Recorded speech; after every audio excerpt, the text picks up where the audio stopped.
మన ఆంధ్రప్రదేశ్ ప్రజల వ్యాపారాన్ని, పంటల అమ్మకాలను విస్తరించడానికి ముఖ్యమంత్రి చంద్రబాబు కీలక నిర్ణయం తీసుకున్నారు. ఆ కీలక నిర్ణయం ఏంటి? ఆ నిర్ణయం రేపు ఆంధ్రప్రదేశ్ ప్రజలకు అద్భుతం కాబోతుందా?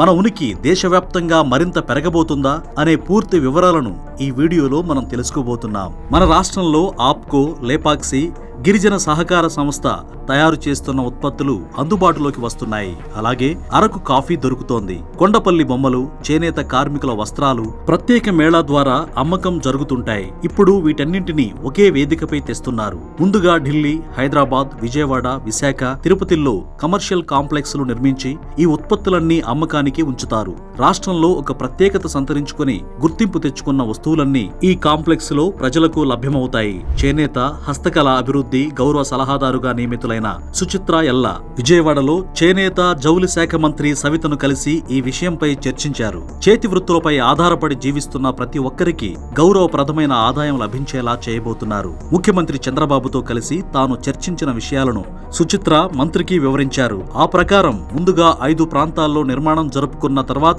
బెంగళూరు, ముంబై, చెన్నై, జైపూర్ లాంటి ప్రాంతాల్లో కూడా కమర్షియల్ కాంప్లెక్స్లు కట్టాలని ముఖ్యమంత్రి చంద్రబాబు సూచించినట్లుగా సుచిత్ర ఎల్లా తెలిపారు. ఇది కనుక విజయవంతమైతే మన తెలుగు ప్రజలు తయారు చేసిన వస్తువులన్నింటికీ దేశవ్యాప్తంగా ఇవి మంచి ప్లాట్ఫామ్ గా మారబోతున్నాయి. ఇది ఒక నూతన అధ్యాయంగా వాణిజ్య నిపుణులు అభిప్రాయపడుతున్నారు.